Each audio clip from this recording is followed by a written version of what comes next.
Now focus on your screen. The reaction is Roentgen-Mund reduction reaction. Hindi में इस अभिक्रिया का नाम है रोन्जेन-मुंड अपचयन अभिक्रिया। जैसा कि मैंने आपको बताया है, ये अभिक्रिया कराई जाती है एल्केनॉइल क्लोराइड के अपचयन द्वारा। और आप सब जानते हैं एल्केनॉइल क्लोराइड का फॉर्मूला होता है RCOCl।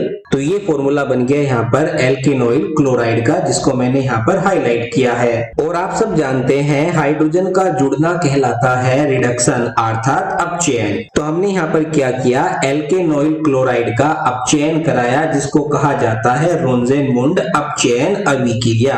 और इस अभिक्रिया के लिए उत्प्रेरक की आवश्यकता पड़ती है PDBSO4 और साथ में इस मिश्रण को उबलती हुई जाइलीन पर प्रवाहित किया जाता है। अगर इतनी बात आप अपने माइंड में सेट करोगे तो इसके बाद रिएक्शन बनाना बहुत आसान हो जाएगा। अब इस रिएक्शन में ज्यादा कुछ बचा बाकी नहीं है। ये क्लोरीन एटम हाइड्रोजन के इस एक एटम के साथ रिएक्शन करेगा और हमें यहाँ से मिल जाएगा HCl और साथ में हाइड्रोजन का एक एटम इस क्लोरीन के प्लेस पर आकर जुड़ जाएगा।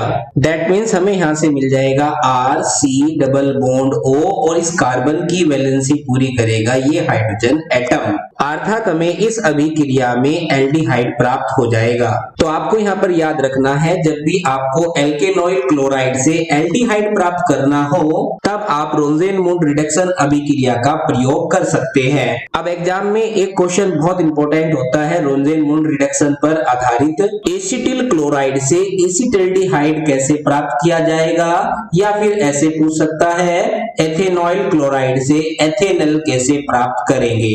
बहुत आसान रिएक्शन है, जहां पर ये R लिखा हुआ है इसके प्लेस पर आप कर देंगे CH3।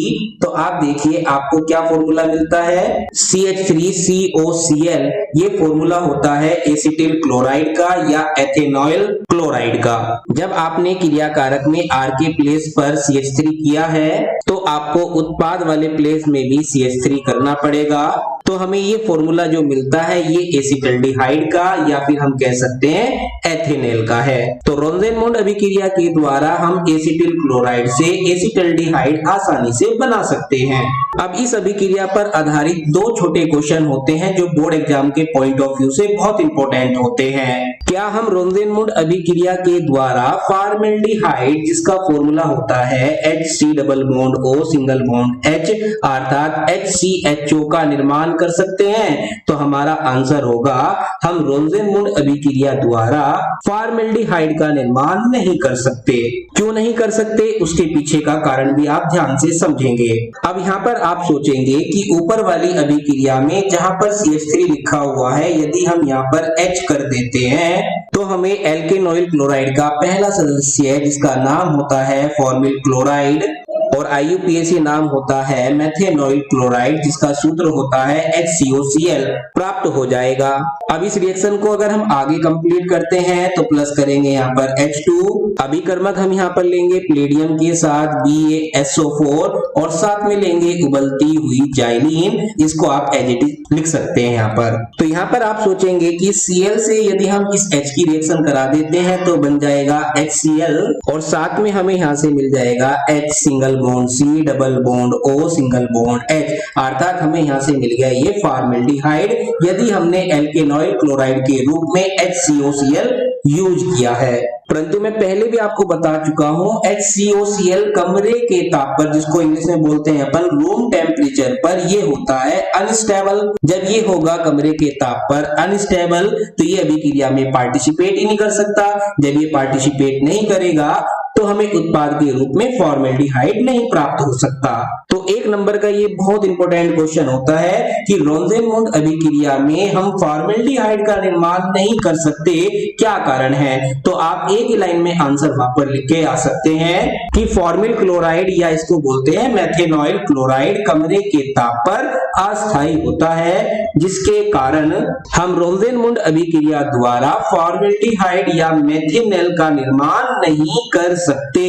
तो आई होप आपको ये शॉर्ट क्वेश्चन अच्छी तरीके से समझ में आ गया होगा रोंजेनमुंड अभिक्रिया पर आधारित। अब इसी अभिक्रिया पर आधारित एक शॉर्ट क्वेश्चन जो बहुत महत्वपूर्ण है उसको भी आप ध्यान से समझेंगे। मैंने यहाँ पर इन सब चीज को यहाँ से हटा दिया है ताकि आपको कंफ्यूजन वाली स्थिति यहाँ पर ना बन सके। अब आपसे अगर पूछ ले रोंजेनमुंड अभिक्रिया के अंदर BaSO4 का प्रयोग क्यों किया जाता है।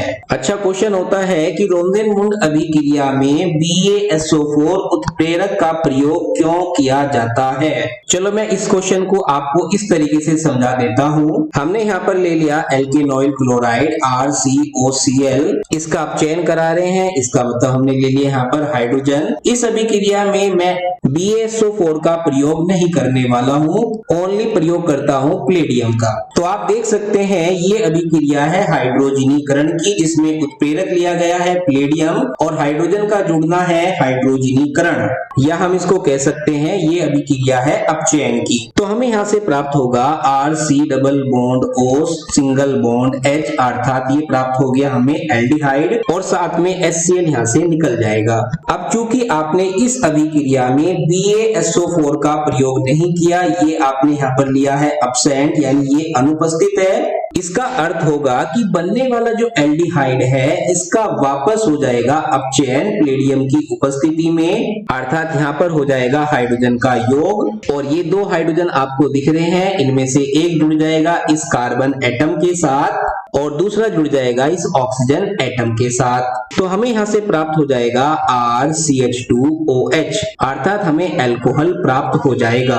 अब आपके सामने ये क्वेश्चन अच्छी तरीके से क्लियर हो जाना चाहिए। यदि आपने रोंजेनमुंड रिडक्शन के अंदर BaSO4 का उपयोग नहीं किया है, तब आप देखेंगे आपको एल्डिहाइड के रूप में उत्पाद प्राप्त ना होकर आपको मुख्य उत्पाद प्राप्त होगा अल्कोहल का। तो यहाँ से आप इस क्वेश्चन को सॉल्व कर सकते हैं कि रोंजेनमुंड अभिक्रिया में BaSO4 का प्रयोग क्यों किया जाता है। तो BaSO4 बेसिकली प्लेडियम के लिए विष का कार्य करता है। मैं इसको यहाँ पर लिख देता हूँ ताकि आपके पढ़ने में आसानी रहे। तो मैंने यहाँ पर आपको क्या बताया है कि जो BaSO4 है वो प्लेडियम धातु के लिए जो उत्प्रेरक के रूप में यहाँ पर प्रयुक्त हुआ है उसके लिए ये विष का कार्य करता है, अर्थात इसके अपचयन को रोकता है। किसके अपचयन को रोकता है? क्योंकि आपने देखा आपने एल्केनॉइल क्लोराइड को एल्डिहाइड में अपचयित कर दिया है, आगे इसका अपचयन ना हो, अर्थात एल्डिहाइड के अपचयन को रोकने के लिए BaSO4 प्लेडियम के लिए विष का कार्य करता है।